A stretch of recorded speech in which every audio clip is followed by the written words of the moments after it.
Good morning, everyone, and welcome to our latest Boardroom Program webinar event. My name is Colin MacDonald. I'm the partner who sponsors our Boardroom Program. Joining me today is Nicola Flannery, who is a partner in our regulation business, is going to give us an update for about 20 minutes in relation to regulation. And Kate English, who is our chief economist, um, and is going to give us her views in relation to what's happening in the world and where we're all going. This is being recorded, so delighted to have you. If you have any questions, please pop them into the Q&A or the chat, whichever you find most convenient, and I can ask those questions to our speakers. With that, I'll hand over to you, Nicola. Hi, everyone. Really lovely to be here on this Sunday morning. So I'm going to go through the insights and the results that we got from a Deloitte digital regulation survey a few months back. So really to set the scene for this, from a societal and geopolitical perspective, our digital landscape has never been so important as it is right now. It is also ever evolving at the speed of light. We are also seeing a massive regulatory trend, but that regulatory trend is very much outpaced by the evolving technology that we're seeing across the board. There is a concern at the moment that this wave of regulation is stifling innovation and is stifling competitiveness. However, there is also the understanding that if these regulations are approached in the right way, they can enhance, support, and drive innovation. It's really an evolution and a journey that we're on in this space, given the technology and the regulation. We carried out this survey last October, and we did it with key digital regulation leaders within the TMT sector. And what I'm going to do today is I'm just going to talk you through some of the key insights. I'm just going to flash up a slide here. Bear with me a second. Okay. So this is the slide I'm going to talk through. We got four main themes from this survey that we did, and those themes set across digital trust and the regulatory impacts and challenges around it, specific regulatory concerns, operational processes, and the regulatory environment in the context of learning and development. Just to start with the first one, digital trust, what we found, which was quite surprising, is we went into this survey really focused on the internet regulations, so DMA, DSA, online safety regulations. But what we found is there was quite a lot of callback to the GDPR, and it was called out that the GDPR had the highest rate of non-compliance. We also saw that the newer regulations, such as the Digital Services Act, are having a substantial impact on businesses currently. And then the AI Act is emerging as a major concern. What we're seeing here is a significant concern for the around incoherence for the industry.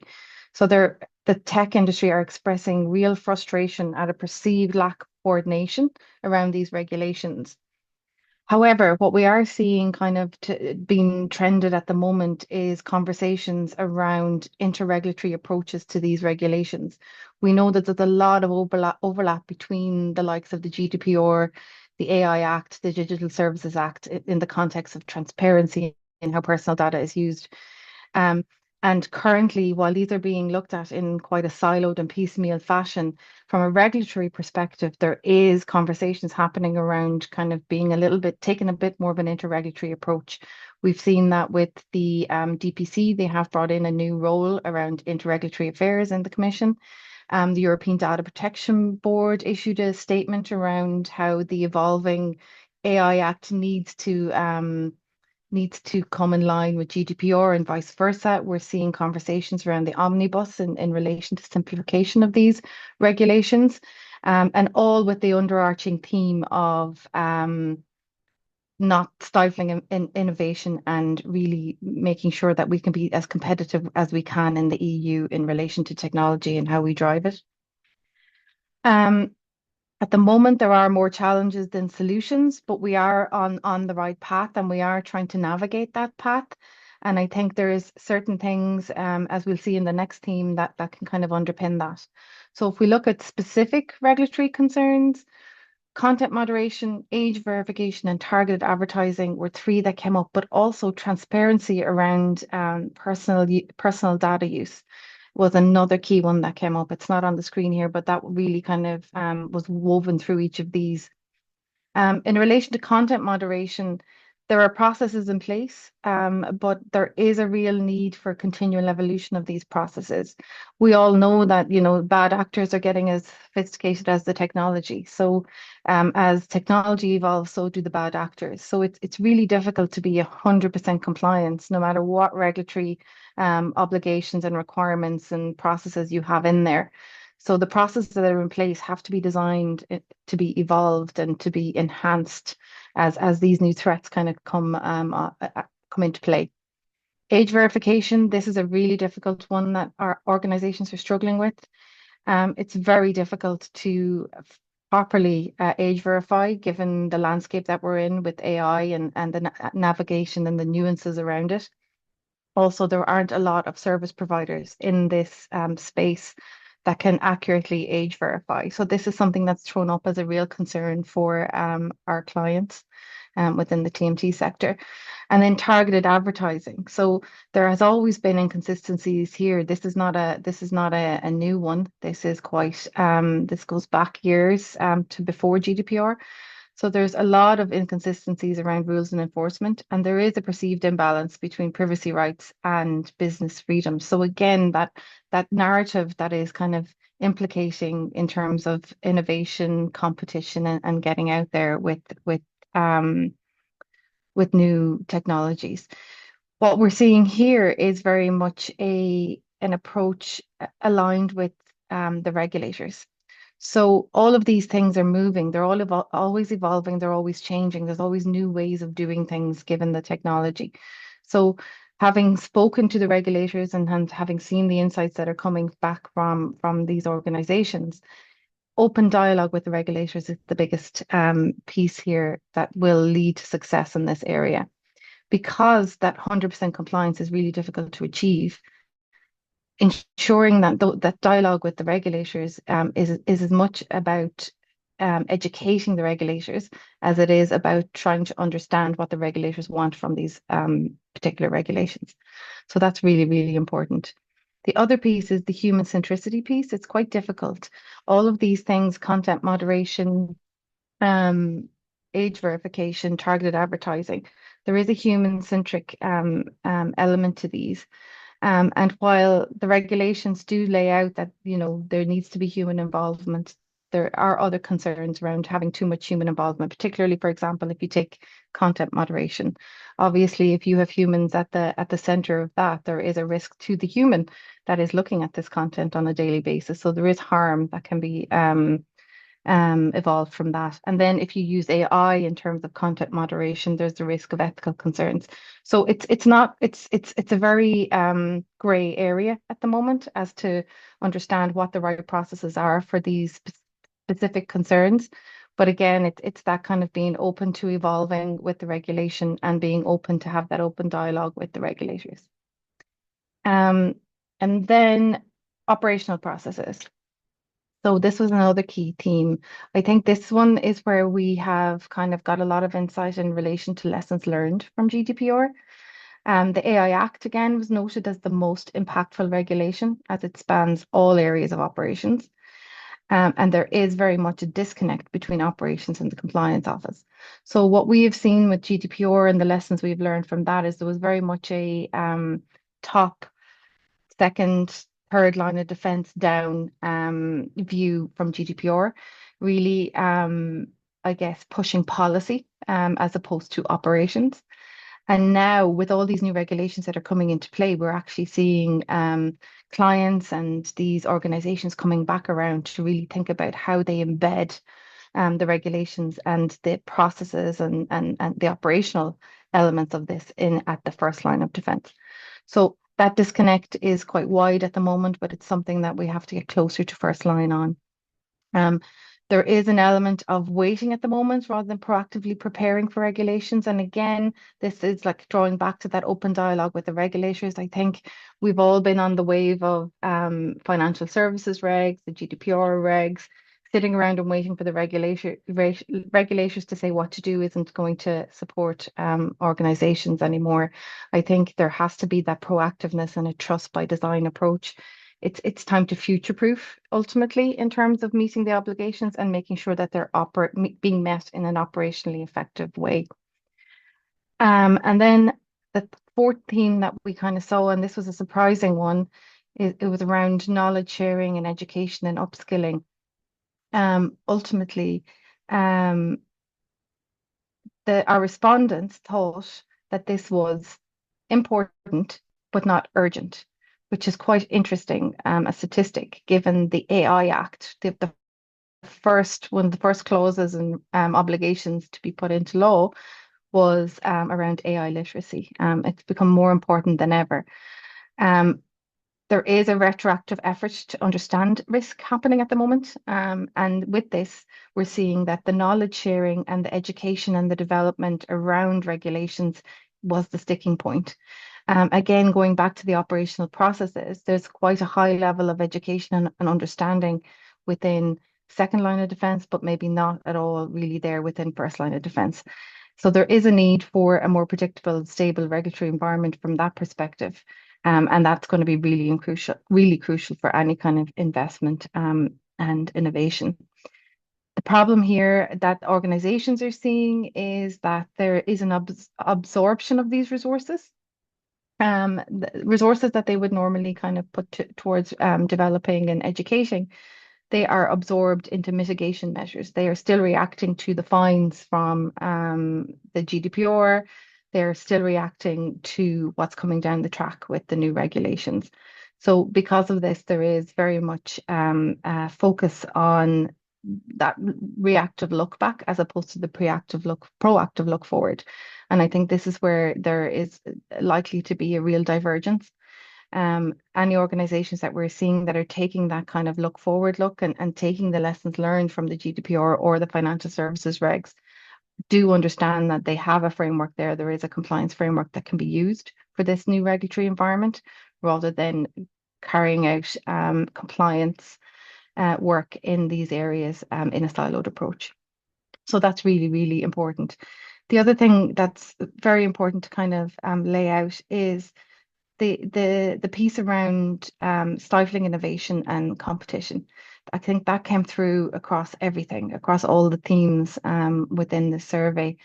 And I think what is very clear is that anyone working within the compliance space has a good understanding that the regulations and this wave of regulations, they're not there to stifle innovation, but more around enhancing and supporting and driving innovation.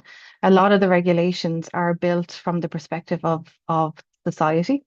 So there is a societal impact here. If you think about content moderation, age verification, targeted advertising, and it's the societal impact that is really key to kind of double down on and understand. So having users and consumers look at these regulations and then look at how, as an organization, you are implementing these regulations. That is something that's going to be the difference between huge customer trust and lack of customer trust. And we all know that that lack of trust can obviously lead to loss of revenue and a commercial impact. The other piece that's key here is the layering on of compliance obligations at the end.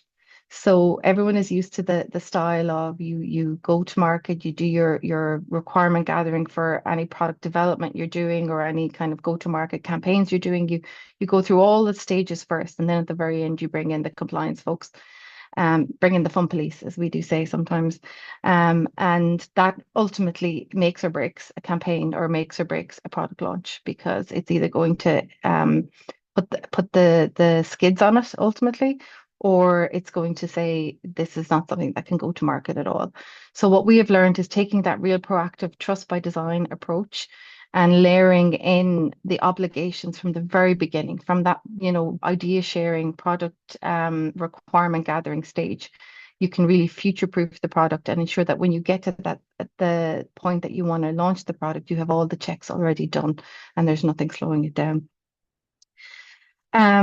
Ultimately, that's where we're going with these regulations. I think we have to take a new approach to compliance. I think compliance is no longer just policy driven. I think compliance sits within operations. It sits within how we think about how these regulations and how the technology is impacting people as a society. It's bringing it back to the person. It's understanding who's using this technology. How will it impact them? How can it impact them for good, and how it can impact them for bad, and then having those boundaries around it with the regulation. So it's having that understanding within the business and taking that proactive approach, and looking at it from that societal perspective is what will make the difference. Again, it's not about a completely new compliance framework. It's about going back to basics, looking at what exists already, looking at what has been done with GDPR, looking at what has to be done for the AI Act, and looking at where there's similarities and what can be drawn upon. Spending time looking at what exists will be far more fruitful than creating something new. So it's really taking the time to understand what exists within the business, where the risk lies in relation to that, and then looking at what the new regulations obligate in terms of how you go forward. Um, I'm very happy to take any questions I think now. the screen is blank, but Oh, I think that's just a slide issue rather than anything else, and we will, okay. or maybe a Zoom issue. Oh, there you go. The a quick question for you, just in Yeah, terms of and you mentioned the kind of the similarities or the crosscuts yeah. between these obligations. Where are you seeing clients in relation to the use of technology to support that through to the operation of the controls? And what are you seeing in relation to skilling of teams and how teams are being structured? So it seems that the best approach at the moment is having that layered approach through the lines of defense. So, you'll see at the moment, if you do a check, like what often I do, looking at what's out there in terms of what organizations are bringing in, you'll see a huge move towards bringing in privacy engineers, for example, um, and bringing in at that operational level people that have that privacy mind, or have that trust mind, or have that kind of I guess, societal impact, ethical mind in relation to the regulations. I think what's really important is what I mentioned there around the alignment of the understanding within first line. And I think there's two ways of doing that. There's the traditional way in terms of, you know, second line set the policy and they go, here's what it is. I'm going to teach you all what this policy is today. Now go away and implement it. Or there is a person sitting within the business, within the first line, and they have that good understanding, and they know what it is in terms of how to implement and how that will impact from an operational perspective. And that's what we're seeing on the rise here. We're seeing that you're looking at that compliance evolving, evolving into like, right, how can we make compliance an enabler as opposed to a last stop gap in terms of ticking a box. So I think it's the bringing more people into the first line that are already educated, that have that understanding, that know how these technologies will impact in the long run for society as a whole, but also for the business, and that know how to drive on in order to ensure compliance, ensure that the risk is an acceptable risk, and the technology can, I guess, be driven forward then in that perspective.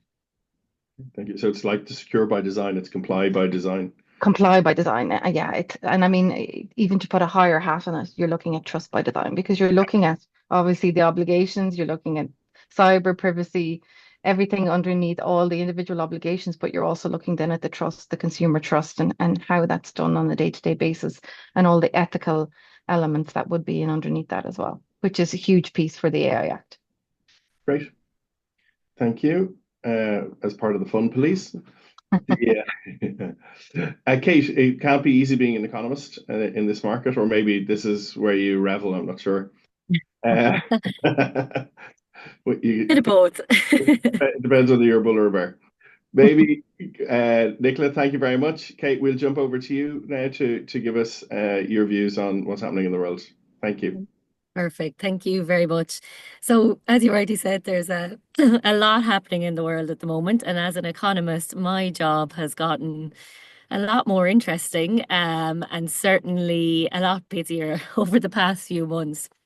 And actually, I returned from annual leave today after being off for about just over a week, shorter than a week and a half. And even in that time period, we've seen a number of different data indicators change, which I will go through. And we've also seen an updated global economic forecast as well released. So I'm going to share my screen here. And hopefully when I click from beginning, you can let me know if that is on your screen. Perfect. Okay, so what had we released in the last week? So basically, since we had President Trump in a new inauguration, in the US administration, we've seen quite a significant amount of policy change. This has been heavily influenced on or focused on tariffs, and therefore we've seen a lot of commentary around how we are entering into a new era when it comes to global trade and global trade policies. That won't surprise anyone on this call.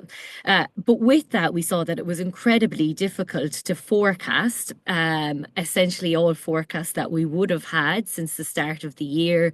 Ones, for example, by the likes of the IMF in January became quickly out of date. Similarly, ones pre-Christmas by the European Commission, or even closer to home with the Central Bank of Ireland or the ESRI as well.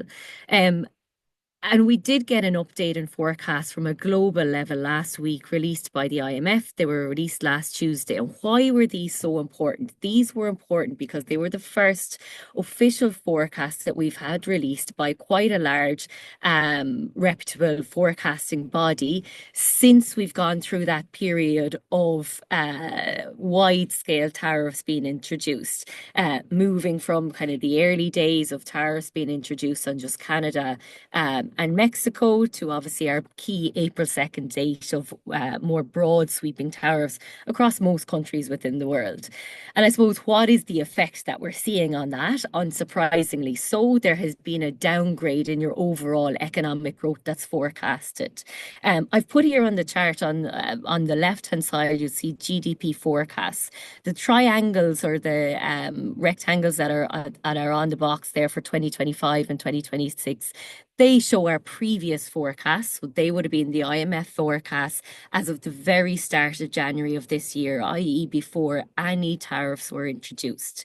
And although we were expected to see some bit of a pullback in global economic growth this year from what we had been previously used to, the new revised set of forecasts that are in those vertical bars, you can see now sit much lower than where we were at January. So for example, if we look at that US economic growth figure for 2025, that's now sitting at about 1.7%. So it's still growth, which is important to note, but it is down much lower from where it would have been at the start of the year or even towards the end of last year when it was forecasted to be about 2.4, 2.5%. And that's actually largely consistent with what we've seen, any broad commentary that's been released, for example, by the Federal Reserve, or there's been a number of statements made by Goldman Sachs as well, who've both reduced that US economic growth rate down to about 1.7% this year. It also has an implication on our overall world economic growth, which now sits at about 2.8% in 2025, down from previously 3.3%, and also within the euro area. I suppose, unfortunately, our euro area growth was always anticipated to be lower than what we were expected to see within the UK or the US prior to this. So that change that has been announced now by the IMF as of only last week is a smaller change than what we would have than what has been implemented on the US. You'll see that gap between your previous forecasts for euro area, which was sitting just at about 1%, is now down to 0.7%. While, as I said, for the US, previously it was 3.4%. It's now at 1.7%. And we're beginning to see, I suppose, some of that unevenness of how markets are also reacting to it, a lot of this news come through in a number of other data indicators that I'll get onto in 2 slides' time. So in short, what I would say from this is there's still an awful lot of uncertainty when it comes to any forecasts that are being released at the moment. They typically are released with 2 or 3 different numbers for them.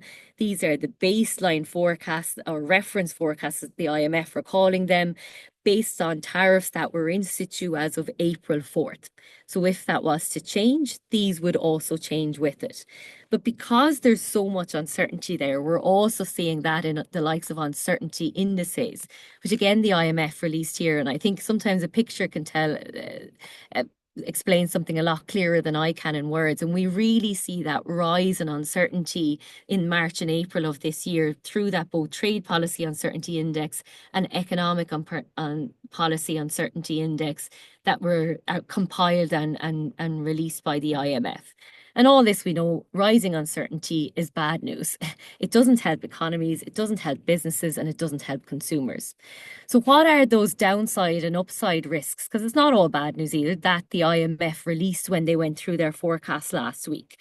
Well, unsurprisingly, if we look at the downside, they talk about, well, if there's escalating trade measures and prolonged trade uncertainty, even beyond the period that we're in at the moment, essentially there is no resolution at the end of that 90-day pause. What does that do to our economic forecasts? It would probably reduce it further, is what they're saying. There's also, I suppose, that concern around financial market volatility and correction. And in one degree, we're seeing this play out to some respect through your bond, your currency, and your stock markets. But I suppose there's always that risk of how does that play out further to our financial institutions, real estate market, and so on. There's also looking at that rising long-term interest rates, and I think we might touch on that later. But if we look at the upsides, what are they saying could potentially reverse some of these forecasts that they have there?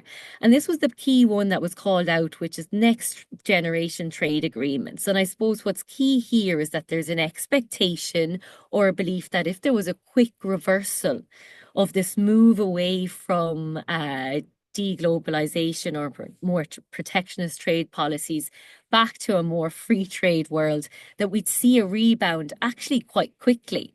And we did have a very clear example of this even a number of weeks ago now at this stage, where there was a 7-minute window on the stock market of where there was an expectation that tariffs would be paused. And during that 7-minute window, of which a rumor spread that tariffs were going to be paused, we saw stock markets rally really, really quickly.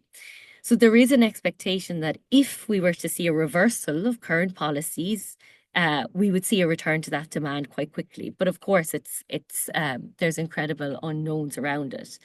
There also then is opportunity still within whatever mitigation of conflicts are taken, but more so when we look at that, what can be done from a productivity and technology perspective. So using AI developments to try and advance economies. And this is definitely where we're seeing Europe try to play a role or a space in it. So what have been some of those movements that I've spoken about? I already spoke about an uncertainty index, and another one of these is the VIX. And I think, again, this picture tells it very clearly the level of uncertainty that has occurred so far this year off the back of a very sharp change to global trade policies that we've seen for a long, long time. And with that, we've seen a number of market fallouts. And don't worry, I'm not going to get into all these in details, but even if we just take a few key ones, if we look at stocks, for example, and these numbers are as of this morning, April 29th, if you're to check these numbers tomorrow or later this evening, they will be slightly different. But we're seeing the S&P 500, so that US market stock, down about 6% year to date, which is actually an improvement for where I was when I had left for my annual leave, where it was down 10%. So there has been a small recovery in that market over the last week. We've seen declines across Asian markets as well of minus 10% in the Nikkei 225, but actually an increase in your Hang Seng in Hong Kong. And European stock markets, both if we're looking at the Stoxx 600, Stoxx 50, or the FTSE 100 in London, are actually up.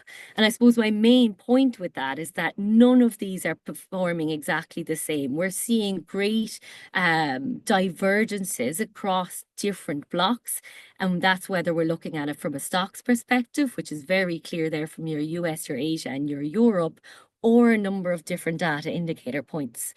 I think currencies and bonds is going to be a really, really interesting one to watch. And again, here I've put in a couple of your headline ones. So your euro versus the US dollar. We've seen quite an appreciation of the euro, or a weakness of the dollar, with that euro up about 9.97% so far this year. And that has happened in tandem, where we've seen a fall in your German bond yields, i.e. an increase in demand for your German bonds. And that's quite unusual that both of those occur at that with those movements. They usually trend in opposite directions.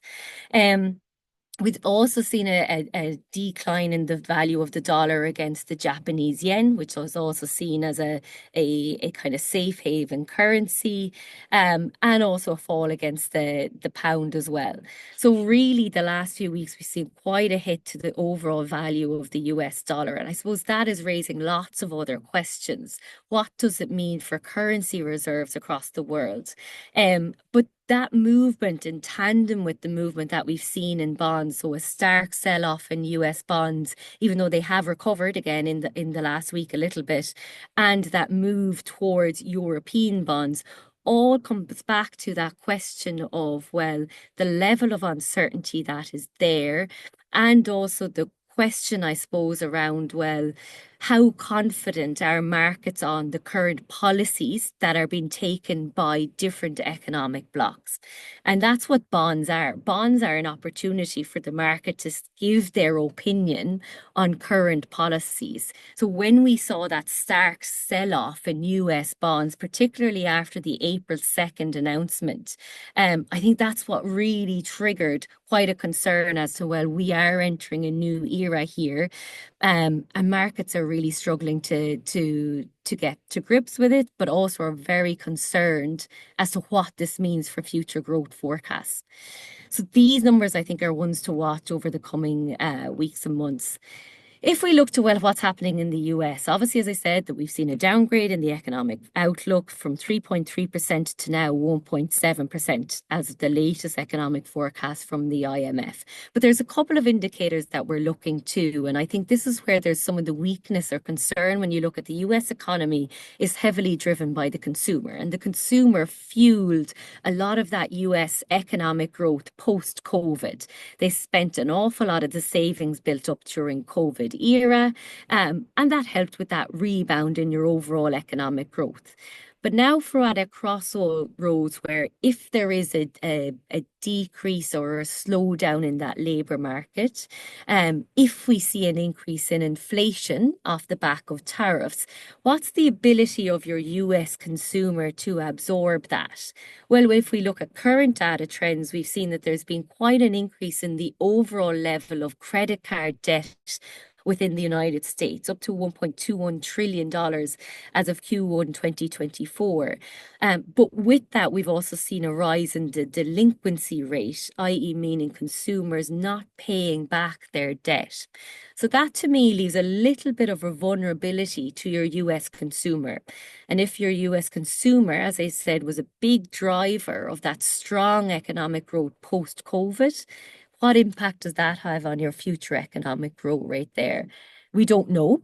I don't know is the honest answer, but it certainly is something to watch. When we look to Europe, and I said back when at that very first slide, when we were looking at the economic forecasts released by the IMF, European growth rate had been reduced from just over the 1% mark down to 0.7%.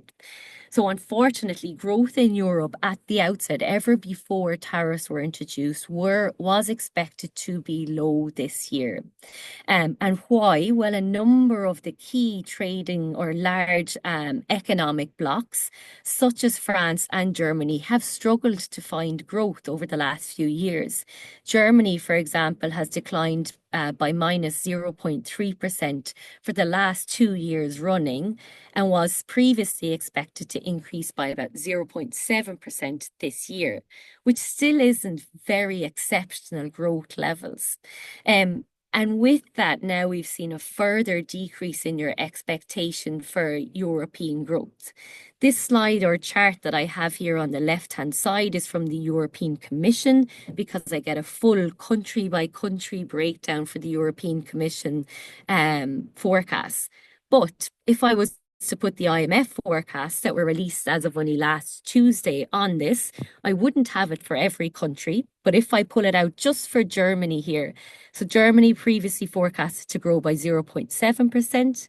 As of IMF forecast last Tuesday, that is back to 0.0%, meaning no growth in Germany this year.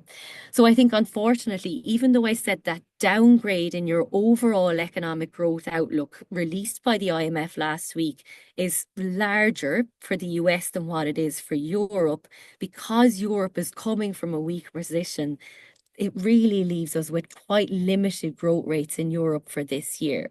Of course, that can change, but it certainly is a concern. The positive that has come from this is because ever before we saw tariffs introduced, there was a lot of concern as to how much would Europe grow by this year. Why was it struggling to recover post-COVID like other markets had done? And a lot of that was put down to competitiveness. And therefore, at the start of this year, the European Commission came out really strong, noting that they needed to act now to make Europe more competitive. They released the competitiveness compass.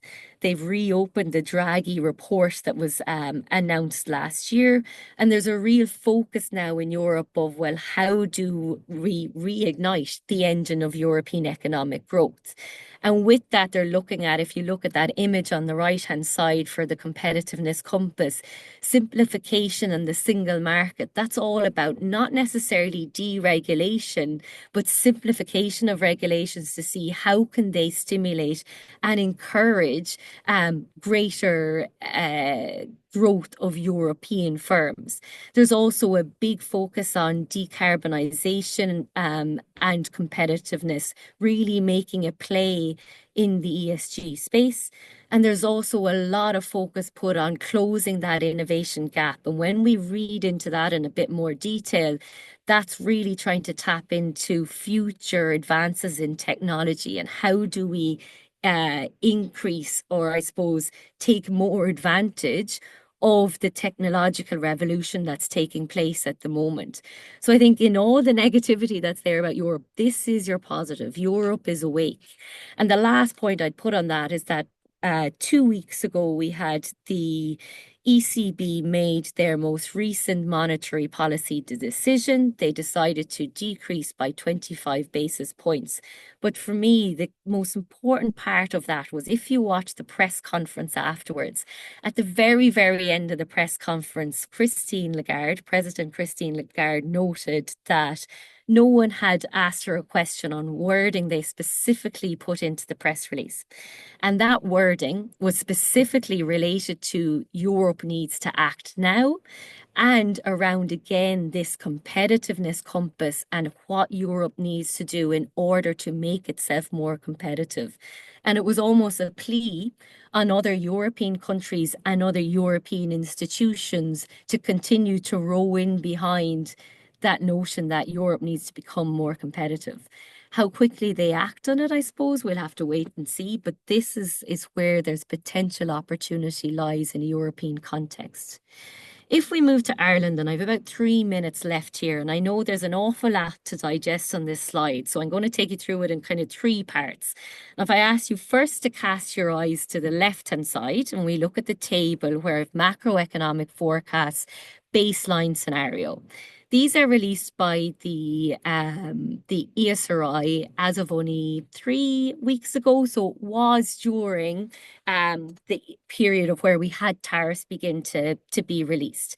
And why I still put this here is, I suppose, there's a key point that the ESRI made, the central bank have made the same as well, is that Ireland is entering into this difficult and uncertain period in at least a good starting point, which is quite different to what we see from some other European countries. And by that, they mean we're coming off the back of strong economic growth for a number of years. We've seen a strong labour market and a very resilient consumer, with an increase in household savings and also consumer spending as well during that time period. So that places us on solid footing. And Ireland, of course, is very exposed to everything that's happening at a global economic context at the moment. Tariffs are not good news for us. They're not good news for anyone, but they are particularly bad news for a small open economy that's very reliant on exports. I spoke about earlier how the US economy, a lot of its growth comes from the consumer, and that's also the same for the UK economy. While in Ireland, a big chunk of our growth comes from exports. So if exports decline, so too does our GDP. But the ESRI pointed out that although we're expected to see a decline in our exports this year and next year, there is still that strong domestic base. And it's that domestic base that's expected to maintain some level of economic growth over the next few years. So what do we see? If they look at the different scenarios, and again, there's so much uncertainty with these. It's really hard to overemphasize how hard it is for the likes of the ESRI, the IMF to model at the moment. We are in uncharted territories. But they've given two different scenarios, or two different that I've pulled out here. One, if we look at permanent 10% tariffs, which is kind of what we have in place at the moment with that pause that's in effect.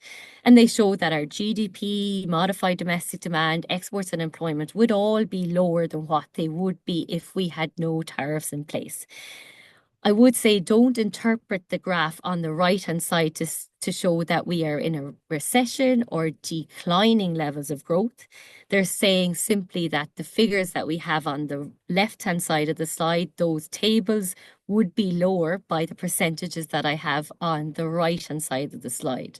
So for example, GDP in the first year, rather than seeing that growth rate of 4.1% and 3.9%, would be lower than that by minus 0.4%.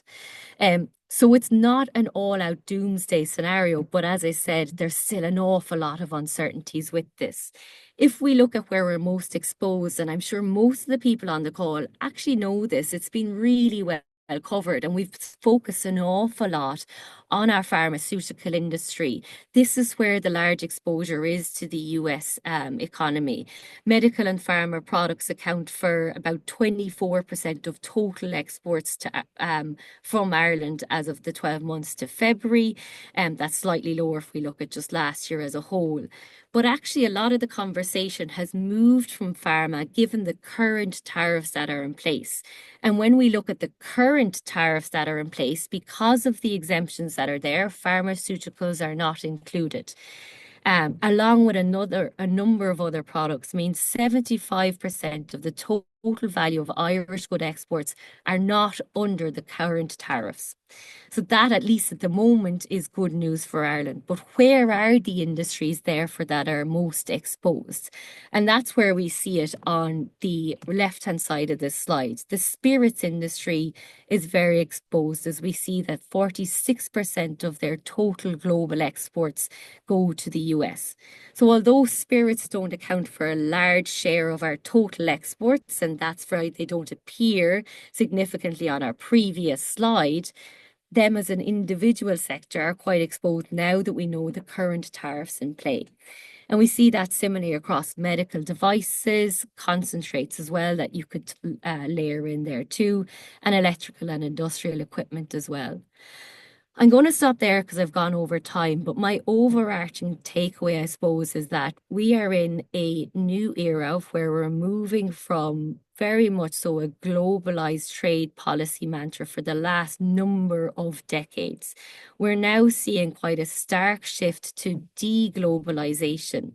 And at the moment, it's really difficult to see what impact that can have. The overarching, I suppose, expectation is that that impact will be negative.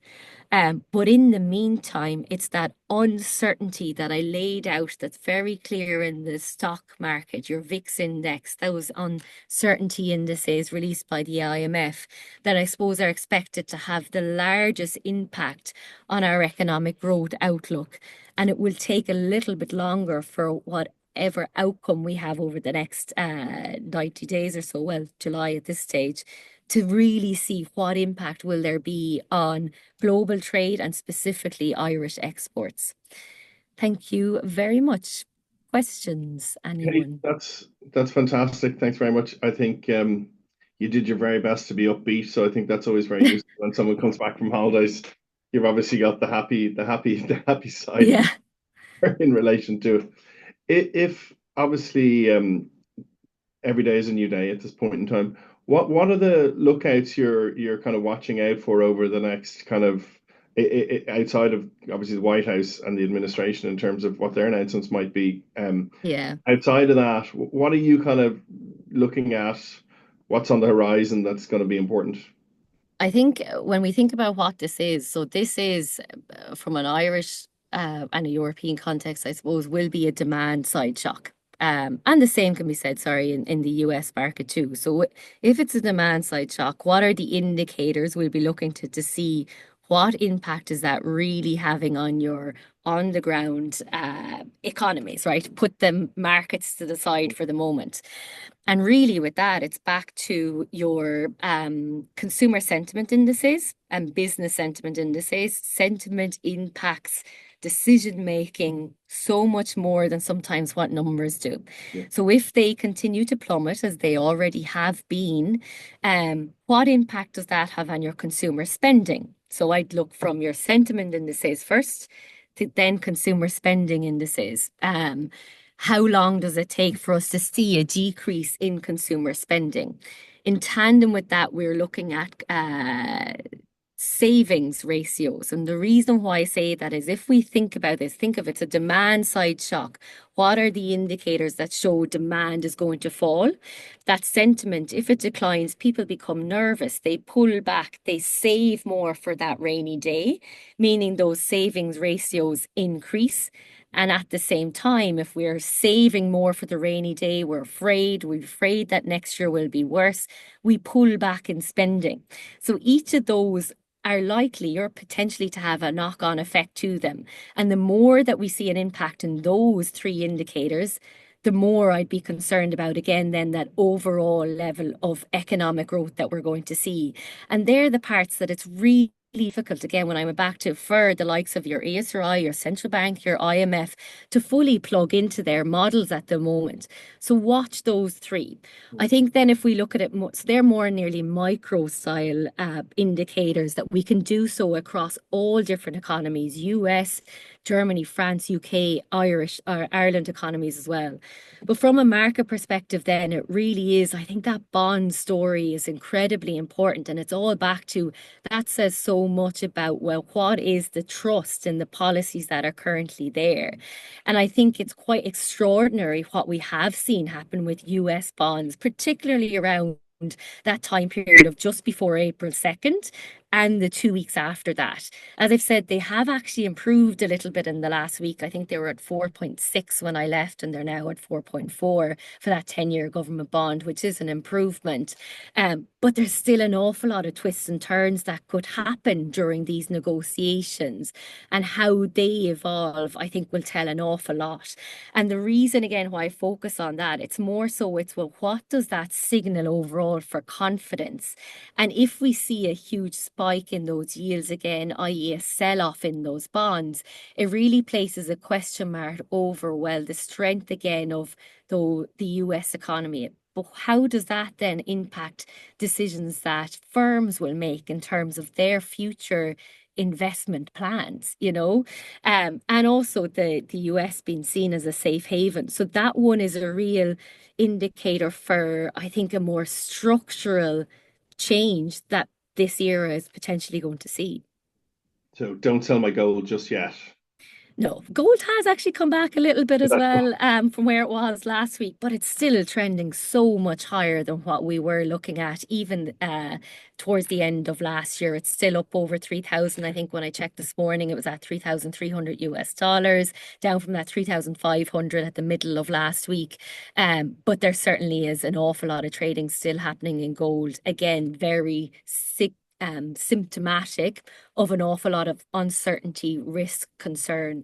And the longer that uncertainty, risk, concern sits there, again, the more potential that has to damage, I suppose, overall economic growth. It gets into the psyche and sentiment. And Exactly. in relation to President Lagarde, then, and maybe Nicola, this is for you as well. It's easy to say we're going to simplify our regulation, but the way the EU does that is by bringing out new regulation, which A, takes time, and B, takes transition. What's your views in relation to that? Like, are they going to withdraw regulation? I don't see that. Or how's it going to play out? I feel it's going to probably I don't think they're going to withdraw regulation. I don't think they can do that from a legal perspective. I do think their focus will probably be on SMEs at the moment, small and medium enterprises. They'll look at simplifying things. Like, for example, if I take a look at the GDPR, they'll look at simplifying that onerous task of records of processing or, really heavy lifts like that, in order to free up those organizations to kind of spend a bit more time on the strategic elements. However, I think the biggest call is coming actually from the bigger organizations around simplification. So I think there's probably going to be more of and this is like me with my crystal ball in front of me, but it's probably going to be more of a push towards risk-based, right? Now that's always been there, but I think from even a regulator's perspective, it'll be more based on the actual risk. So it'll come back to, looking at, what the technology is, what it's trying to achieve. Is it for good? Is there an element of harm to a person? And what's the risk on the basis of that, without kind of like stopping the technology or stifling the innovation. So I think the risk base will be what it will come down to, because the regulations are built with risk in mind, but there are certain, I think, obligations in there that are incredibly resource heavy, time consuming, and probably a little bit unnecessary given the landscape. So all looking at the fire of trust, yeah. Yeah. I think if I would just to add to that as well, I suppose the next question really on Europe is that pace of change as well. There has been a very clear change in direction since the start of the new year, and there is a real feeling that this has been a wake-up moment for Europe, in terms of that it has been struggling to increase its productivity, to find that economic growth that the US had for the past number of years. But the question mark is over, well, how fast do they act? They don't always have a reputation for doing that, and what's within their bounds to do so. But I still take it as a positive that this moment has come, and it's just what do they follow through with? Yeah. A challenge for the Commission with so many countries, indeed. Absolutely. Yeah. Thank you very much, Nicola and Kate. Don't often say this, but this was recorded on the 29th of April at 11:54 in the world. At 11:54, yes. Numbers could be very different in half an hour. So thank you very much for your time, and those who joined us. I hope you found that useful. And do mention to colleagues if they want to listen back, or indeed forward on your invites so that they can join further sessions. That's great, everyone. Thank you very much. Have a great day.